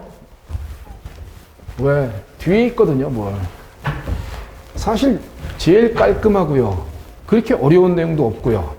그리고 물론 그 정리가 되기 전까지는 헷갈리는 건 맞습니다. 그래서 정리만 잘 해놓으면은 그렇게 생각보다 어려운 것도 없고 공식도 별로 없고 그런데도 불구하고 산전기 파트 못합니다. 뒤에 있기 때문에 그래요. 그거는요. 항상 보면은 수험생들은 앞에 뭐 별로 그렇게 중요성 없는 뭐 그냥 양론 이런데요. 이런데 막 시간을 다 낭비하다가 진짜로 힘을 써야 되는 속도, 평형, 산력이 전기 배기화학에서는 힘을 못 쓰는, 즉 힘 쓸 때 힘 쓰고 힘 뺄 때 힘 빼야 되는데 그게 거꾸로 돼버린 그런 공부의 오류를 범하기 때문이 아닐까라는 생각이 들어요. 산연기 파트 생각보다 그렇게 어렵지 않으니까요. 절대 포기할 부분 아닙니다. 제가 가끔가다 어떻게 글을 보다 보니까 뭐 산연기 문제 못 풀겠어요 이런 수험생이 있더라고요. 글쎄요. 참 나한테 그냥 오십시오. 도저히 못 풀겠으면 저한테 오세요. 제가 개인적인 시간을 내서라도 가르쳐 드립니다. 저한테 한번 요청하십시오. 학원에다 요청을 하시면요. 김소민 선생님한테 과일 받고 싶습니다. 물론 공짜입니다. 예, 과일 받고 싶습니다. 한두 시간 정도 만에 머릿속에 뚫어드릴 자신이 있습니다. 대신에 하려는 마음을 갖고 오셔야 됩니다. 다 떠먹여준다라는 관점으로 오시면 안 해드립니다. 진짜로 하려는 마음을 갖고 오신다면 제가 한 2시간 정도의 3년기 파트는 한 문제를 꼭 맞게 해드릴 자신이 있거든요. 그러니까요. 한번 저를 많이 활용해 주시기 바랍니다. 인산의 pKa가 pKa1 2.15, pKa2, pKa3 값을 제시해 주고요. 로그 2는 0.3, 로그 3은 0.48로 한다. 그랬을 때 0.1 몰농도 H3PO4 10ml와 그 다음에 더하기 0.1 몰농도 NaOH 음이온 5ml 섞었다. 이렇게 섞었을 때 pH가 얼마냐라는 겁니다. 자, 산연기의 차관점. 두 놈이 섞었더니 두 놈이 섞었구나. 부피가 변해가는구나. 부피가 변해가면 몰수로 계산해야 합니다. 이걸 몰농도로 환산해서 계산했다가는 복잡해서 못해요. 몇 몰이냐는 몰수로 계산하는데 0.1 몰농도 10ml에는 1mm몰이 있는 것이죠. 누가요? H3PO4가요. 그리고 얘는 0.5mm몰이 있습니다. 0.5mm몰의 NaOH가 들어있는 상황에서 섞었다라고 생각해 보시죠. 그럼 화학 반응은 인산, OH 음이온 만나서 둘 중에 하나만 강하면 반응 완결이거든요. OH면 강염기니까 인산의 수소이온 잡아먹을 것입니다. 그러니까 H2PO4 음이온 되고요. 얘는 물 됩니다. 라는 방식으로 이렇게 완결된다고요. 이때 초기 얘가 몰수가 1몰이었고 0.1몰이었고 1mm몰이었고요. 얘가 0.5mm몰이고 초기엔 없었지요. 그러다가 둘 중에 한 개 시약은 얘잖아요. 그러니까 0.5만큼 없어지고 0.5만큼 없어지고 0.5만큼 생겨주니까 평형되면은 얘는 다 떨어지고 NaOH는 들어가서 다 죽었고 얘가 0.5mm몰이 남고 얘가 0.5mm몰이 남고 부피는 몇 밀리리터 속에 15ml 속에 15ml 속에 동일한 부피의 동일한 몰수를 가지고 있는 상황. 누구하고 누구가 H3PO4와 H2PO4 음이온이 동일한 부피 속에 동일한 몰수를 가지고 있는 상황이 되었으니까 H3PO4의 농도와 H2PO4 음이온의 농도는 동일할 것입니다. 라고선 얘기할 수 있다는 거죠. 그러면 약산과 그의 짠기 농도가 똑같구나. 핸더슨 하슬바우식 pH는 pKa1이겠죠. 얘가 산일 때니까 플러스 로그 산은 얘, 염기는 얘일 때의 핸더슨 하슬바우식에다가 대입하면 될 것입니다. 그러면 얘의 농도와 얘 농도가 똑같으니까 이 부분은 0 아니에요. 로그 1이니까. 그러면 얘는 pH는 pKa1이니까 pH는 pKa1 이게 값이 얼마나 되어 있나요? 2.15로 이렇게 되어 있으니까 정답 기억이네요. 혼합용의 pH는 2.15이다 라고 말하는 것입니다. 그러니까 정답 기억 맞고요. 그럼 계속 갈게요. 그래서 정답은 기억은 일단 맞다라는 것이죠. pH는 pKa1에 해당되는 것이니까 pH는 2.15이다 라는 표현 맞습니다. 두 번째 가보시죠. 이 산연기 문제에서는요. 자, 잠깐 여기서 백그라운드를 잠깐 말씀드리면요. 자, pH가 인산 H3PO4죠. pH가 pKa1과 같다. 이럴 때는 산이 얘고요. 그의 짝연기의 농도가 똑같은 상황입니다. H2PO4 음이온이다. 이 지점을 갖다가 우리는 제1 완충 지점이다 라고 부르는 겁니다. 3양순자산에 관련된 제1완충, 제1당량 이런 건 기본적으로 좀 외웠으면 좋겠어요. 왜 그런지는 또 이해가 했으면 좋겠고요. 그래서 pH가 pKa1이구나. A의 농도와 A 농도가 똑같다. 제1완충 지점이라고 부르는 것이고요. pH가 2분의 pKa1 더하기 pKa2인 지점이다. 얘는요, H2PO4 음이온 농도가 가장 우세한 지점이고요. 이 지점을 제1당량점이다 라고 부르는 겁니다. 제1당량점이라고 불러요. pH가 pKa2면요, 산이 얘일 때고요. 얘가 산일 때고, 얘의 짝염기는 HPO4 이가음이거든요. 얘의 농도와 얘의 농도가 똑같다. 이 지점을 갖다 제2완충이라 부릅니다. 그리고 pH가 2분의 pKa2 플러스 pKa3일 때, 그때는 얘가 가장 우세합니다. 그래서 HPO4 이가 음이온이 가장 우세합니다 라고 부르는 거고, 이 점을 제2 당량점이다 라고 얘기하는 겁니다. 당량점이다. 이미 다 외우고 있죠. 또 pH가 pKa3인 점은 산이 얘일 때고요. HPO4 음이온일, 이가 음이온일 때고, 그 다음에 염기가 PO4 3가 음이온일 때가 두 음의 농도가 같은 겁니다. 제3 완충 지점이다 라고 얘기를 하는 것이지요. 이게 3년기에 다 양성자산에 있어서의 기본적인 상식에 관한 지식입니다. 그러면은 여기서 차관점, 이렇게 같이 있으면 완충되는구나, 이렇게 같이 있으면 완충되는구나, 이렇게 같이 있으면 완충되는구나. 그러면 바로 옆에 있는 것끼리 같이 있으면 완충되는구나. 다른 말로 하면요, H3PO4와 그의 짝인 H2PO4 음이온, 또 그의 짝인 HPO4 이가 음이온, 또 그의 짝인 PO4 3가 음이온. 그래서요, 이렇게 같이 있다 완충, 이렇게 같이 있다 완충, 이렇게 같이 있다 완충이에요. 제1완충, 제2완충, 제3완충입니다. 그런데 만약에 이렇게 같이 있다, 이렇게 같이 있다, 이렇게 같이 있다, 이럴 때는 완충이라고 얘기하는 것이 아니라 반응이 완결된다. 이게 이 문제의 핵심 포인트입니다. 그러니까 바로 옆에 있는 걸 땐 완충이야 같이 섞여 있어요.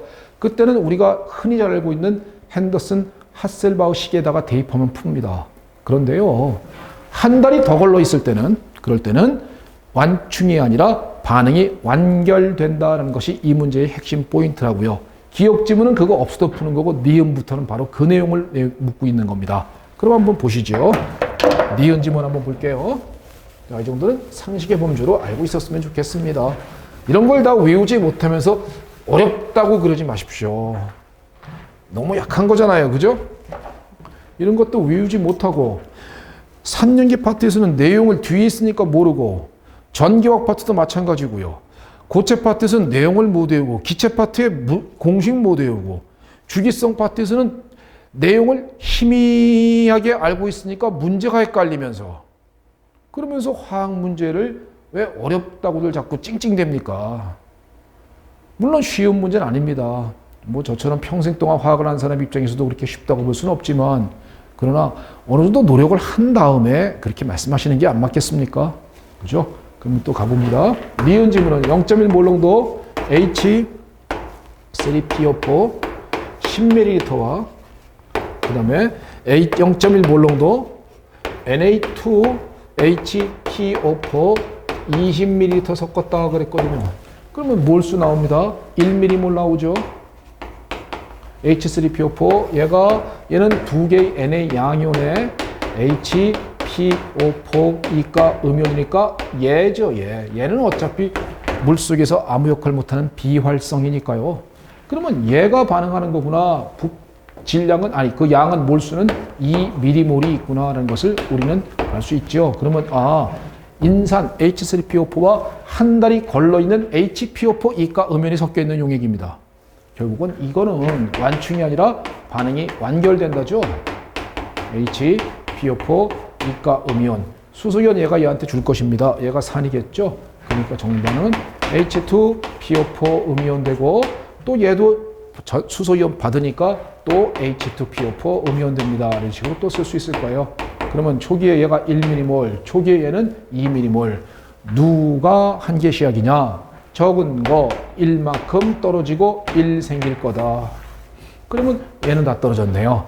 다 떨어지고 얘가 1mm몰 남고 얘가 여기서 1, 여기서 1이니까 토탈에서 2mm몰이 생성돼 있을 것입니다. 얘는 부피는 미리몰은 뺐어요. 부피는 당연히 10mm, 20mm니까 30ml 속에. 그러면 상황이 이제 뭐로 바뀌었느냐? 얘와 얘가 섞여 있는 완충 용액으로 바뀌었습니다. 얘가 산이고 얘가 염기가 되는 완충 용액. pH는 pKa2 플러스 로그 H2PO4 음이온이 산이고 HPO4 이가 음이온이 염기가 되는 이런 상태의 완충 용액으로 바뀌었습니다. 이때 얘의 농도는 얼마냐? 여기 갖다가 뭐 이걸 농도를 계산할 필요 없어요. 어차피 이건 농도 B만 얘기하는 거니까 2, 1 이렇게 하면 되죠. 그러니까 이게 2, 이게 1 이렇게 되는 거죠. 그럼 pH는 pK의 2 값이 거기에 7.20이라 그랬고 플러스 로그 2분의 1 이렇게 되니까 로그 2는 0.3으로 해라 했으니까 얘는 마이너스 0.3이죠. 그러니까 얘는 6.90입니다. 라고선 정답 니은도 올바릅니다. 이렇게 풀어내라는 얘기예요. 이렇게 풀어내는데 이게 시간이 조금 걸릴 거고 어떤 친구는 아예 손도 못 대는 사람이 있을지도 모릅니다. 손도 못 댄다. 그래요. 뭐 그럴 수 있겠죠. 11월입니다. 그러니까 조금만 더 노력해 주세요. 자, 디귿 가보시죠. 그래서 기억 맞고 니은 맞아요. 디귿 보시면 똑같아요. 다만 디귿은 한 번 더 하는 겁니다. 자, 뭐 어떻게 가는지 보시죠. 0.1 몰농도에 H3PO4 10ml 플러스 0.1 몰농도에 Na3PO 30ml 섞었습니다. 그러면 얘는 1mm몰, 얘는 3mm몰이네요. 그럼 반응식은 H3PO4가 PO4 3가 음이온과 반응해서 얘는 H2PO4 되고 얘는 HPO4 2가 음이온 되겠죠. 이런 상황으로 바뀌었을 것입니다. 얘가 1mm몰, 3mm몰, 얘가 한계시약이구나. 그럴 때 얘는 1 생기고 2 생기죠. 그러면 얘는 다 떨어졌고요. 얘가 2mm몰, 얘가 1mm몰, 얘가 1mm몰 남아있는 상황이 될 겁니다. 먼저 이렇게 반응이 일어날 거예요. 한번. 두 번째 또 보니까 얘와 얘는 완충이 아니다. 이렇게 만나면 또 반응한다죠. 이렇게 섞여 있으면 완충이고 이렇게 섞여 있으면 완충입니다만 얘와 얘가 같이 있으니까 이건 완충이 못 됩니다. 그러니까 반응이 한 번 더 일어난다. 그러니까 H2 PO4 음이온이 PO4 3가 음이온과 반응해서 이건 이렇게 쓸까요? 두 개의 HPO4 2가 음이온 됩니다. 라는 식으로 이렇게 써도 되겠습니까? 그러면 얘가 1mm몰, 얘는 2mm몰, 초기에 얘가 1mm몰만큼 있었잖아요. 거기서 얘가 한계 시작되니까 1만큼 없어지고 1만큼 생기니까 없어져 주고 1mm몰, 3mm몰이 부피는 40ml 속에 같은 부피 속에 이렇게 존재합니다. 그러니까 결국은 HPO4 2가 음이온과 PO4 3가 음이온이 존재하는 완충 용액으로 바뀌었습니다죠. pH는 pKa 3가 될 것이고요. 플러스 로그 산이 얘고 염기가 얘인데 얘의 몰수는 3, 얘의 몰수는 1이네요. 그러니까 로그 3분의 1. 그러니까 정답은 이게 얼마예요? 이게 12.38로 돼 있고요. 그러니까 정답은 12.38 빼기 0.48 해서 나온 값인 11.90입니다. 라는 것도 이것도 계산이 될 수 있을 거라고요. 정답은 기억, 니은, 디귿입니다. 이 문제를 만약에 이걸 술술술 풀었다. 시험장에서요. 당신은 화학 만점 한번 노려볼 수 있습니다. 그 정도가 될 거예요. 그 정도가 될 것이고요. 이걸 풀었을 때요. 그리고 이것만 숙달시켜서 풀었다가 아니라 내용을 이렇게 풀어서 풀었다 했었을 때 당신은 화학에 대해서 상당한 감각이 있는 수험생이기 때문에 만점을 한번 노려볼 수 있고요. 화학에서 만점 노리면은 뭐 자연과학개론에서 문제가 생겨갖고 별의별 시험 떨어지는 건 없을 것 같아요. 그죠? 예, 충분히 좋은 결과를 얻을 수 있을 거라고 믿습니다. 자, 19번 가볼게요.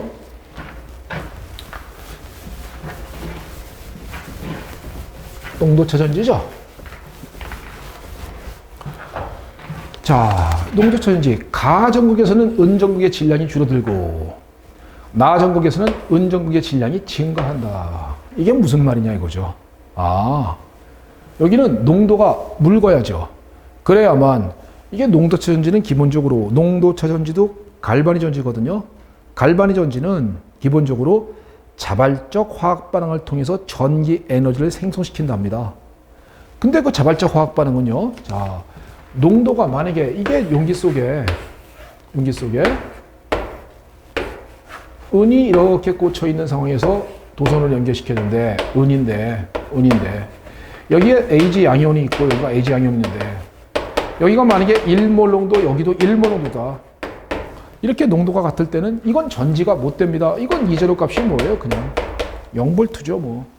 이건 전지가 될 수가 없어요. 하지만 한쪽은 예를 들면 농도가 묽다. 여기가 0.1몰 농도다. 그리고 한쪽은 농도가 진하다라고 했을 땐 이거는 이제로 값이 0이 아닌 전지로서 값어치가 있습니다. 왜? 자발적 화학 반응이 일어날 테니까요. 어떻게 자발적 화학 반응이 일어나냐면요. 자, 한쪽은 농도가 묽죠. 한쪽은 농도가 진하죠. 자연의 법칙은요. 묽은 거, 진한 거 섞으면 중간 농도 됩니다. 즉, 농도는 중간 값을 가지려고 하는 경향성이 있는 거예요. 이게 자연의 법칙이죠. 그러면은 어떤 일 벌어져야 되느냐면요. 여기서 은전극이 녹아내려줘야 합니다. 그래서 얘는 농도가 진해져야 되는 거예요. Ag 양이온은. 원래 농도가 묽은 놈은 농도가 진해지려고 할 것이다. 이렇게 된다고요. 그러면 가전극에서는요.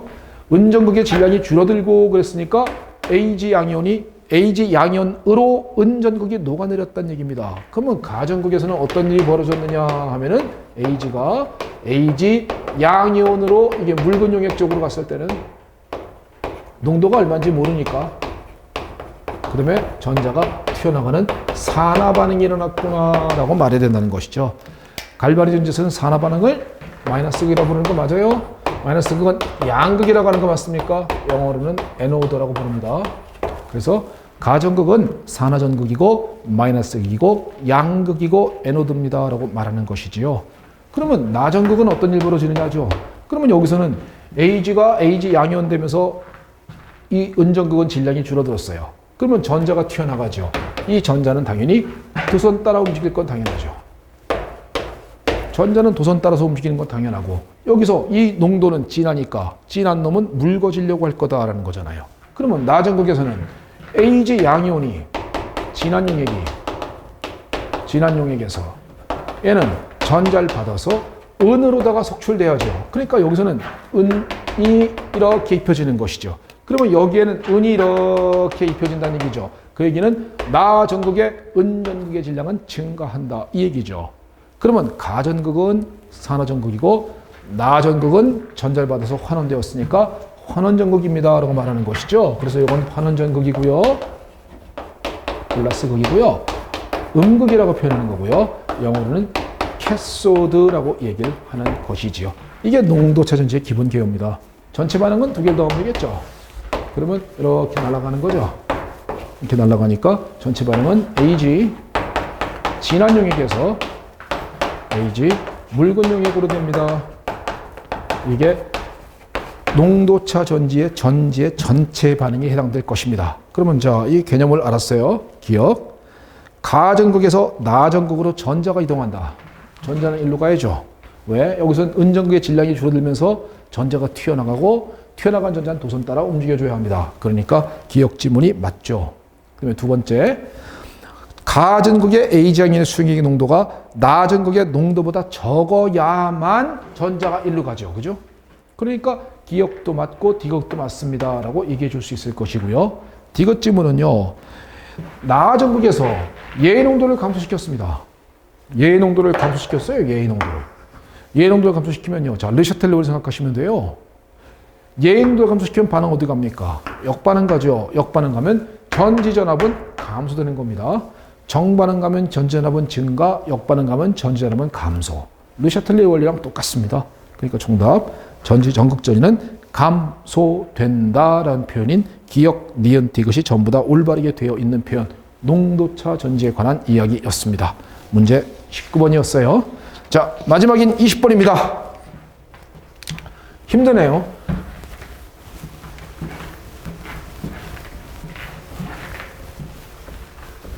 자, 마지막인 20번 문제를 한번 가보시죠. 자, 4개의 착이온이 주어졌는데 COCl2, Br2, 이가 양이온, 이가 음이온은 딱 보는 순간 코발트 몇 가입니까? 코발트 이가 양이온 이렇게 말하는 거 맞습니까? 코발트 이가 양이온이고요. 얘는 이성질체가 존재하지 않고, 야, 이거 봐라. 이 말로써 힌트가 탁 하나 얻어줘야죠. 이성질체가 존재하지 않고 리간드가 2개, Cl 2개, Br 2개니까 4개입니다. 리간드가 4개일 때 가능한 것은 정사면체 구조 있죠. 그 다음에 평면 사각형 구조 있죠. 정사면체도 리간드가 4개인 경우고 평면 사각형도 리간드가 4개인 경우입니다. 정사면체는 구조가 이렇게 생긴 거 맞아요? 코발트가 이가양이온이 가운데 있으면 여기 Cl, Cl, 뭐 Br, Br 이런 식으로 되어 있죠. 평면 사각형은 구조가 이렇게 되어 있는 거죠. 코발트 이가양이온이 이렇게 있으면은 Cl, Cl, Br, Br인 이런 놈이 가능하고요. 또 다른 하나는 이런 게 가능하죠. CL이 대각선이 있고 BR이 대각선이 있는 이런 것 갖다 우리는 시스라고 부르죠. 이런 것을 갖다 우리는 트랜스라고 부릅니다. 이런 것 갖다 기하 이성질체라고 부릅니다. 그죠? 기하 이성질체라고 부르는 것입니다. 정사면체는 이성질체가 없어요. 평면 사각형은 같은 쪽 시스 대각선 반대 트랜스거든요. 하지만 정사면체는 얘는 같은 쪽 반대편 이런 관점이 없습니다. 그렇기 때문에 얘는 이성질체가 존재하지 않아요. 그러면 이걸 딱 보는 순간에 이성질체가 존재하지 않고 여기서 우리는 아하, 이 구조는 정사면체구나. 정사면체구나. 이거를 깨우치라 이거죠. 그래서 정사면체 구조이니까 코발트 이가양이온은 전자 배치가 아르곤에 3D7 맞죠? 3D7이니까 자, 스플리팅 패턴 정사면체 T2G와 EG가 뒤바뀌죠. T2G와 EG가 뒤바뀌고 간격이 좁기 때문에 하이스핀을 선호하여서 하나, 둘, 셋, 넷, 다섯, 여섯, 7개의 전자가 차 있는 상황으로다가 스플리팅 패턴과 전자의 배치가 될 것입니다. 이 정도는 바로 이렇게 튀어나옵니까? 예, 그랬으면 좋겠고요. 자, 다음에 또 정보는 COF3 음연은 상적이성이고 CRID는 강한 장이다 그랬습니다. CRI 되면 스트롱 필드 리간드니까 아하, 강한 장이니까 아이고야 로우 스핀을 선호하겠구나 이렇게 나오죠. 로우 스핀을 선호해 주겠습니다 라고 나올 것입니다. 그러면 이제 각각 하나씩 한번 찾아보자고요.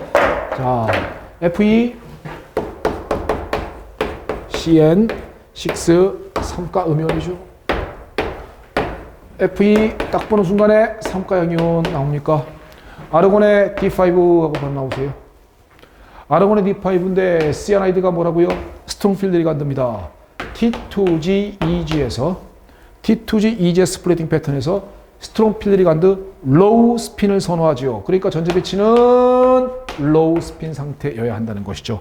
이런 전자 배치를 가져야 될 것입니다. 이놈이 강한 장 리간드다 그랬거든요. 그러니까 로우 스핀을 선호해요. 이게 로우 스핀 스테이트잖아요. 하이 스핀은 이렇게 된 거잖아요. 하이 스핀은 이거고요. 이건 하이 스핀, 이건 로우 스핀입니다.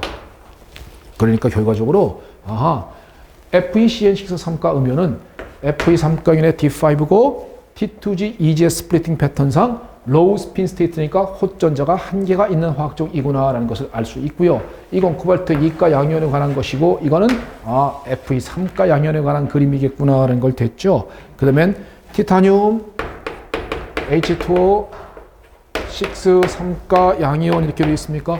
그러면 딱 보는 순간 티타늄 3가 양이온이니까 아르곤의 D1이구나 라는 거죠. 아르곤의 D1이니까 하이로가 없어요. 이거는 어쨌든 간에 전자가 하나만 차 있는 상황이 될 것입니다. 일단은 3번까지는 됐습니까? 마지막 4번 보시면요.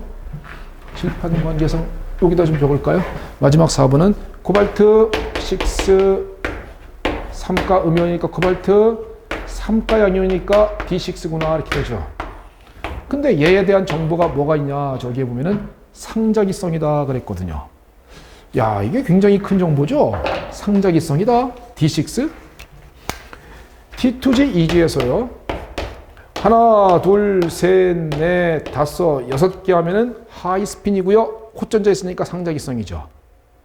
하이 스핀은 호전자가 있으니까 상자기성입니다. 하지만 하나, 둘, D2G, EG에서 하나, 둘, 다섯, 여섯 개 이렇게요. 이렇게 로우 스핀 상태로 적으면요. 로우 스핀 상태로 적으면 얘는 호전자가 없는 반자기성이 되겠죠.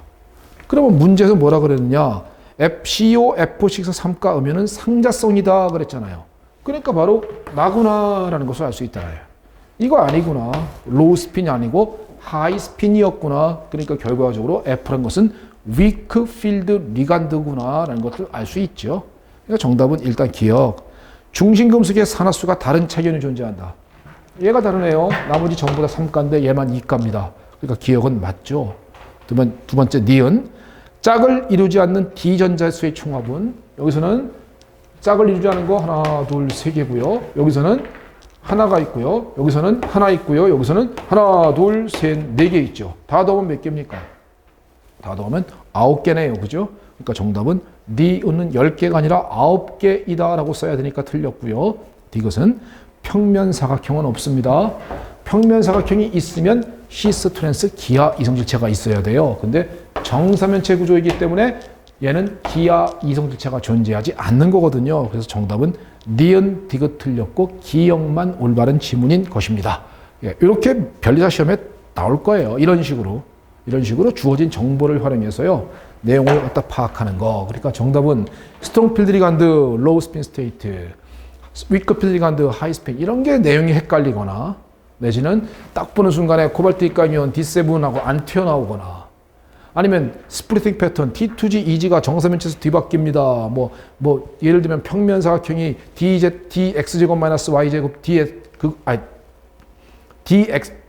말이 자꾸 헷갈리네요. 평면 사각형의 스플리팅 패턴이 헷갈리거나 내지는 선형에서도 DZ제곱의 에너지가 제일 높다는 그런 것이 헷갈리거나 이렇게 되는 이런 내용 자체에서 혼동이 오면서는 문제가 안 풀린다는 거죠.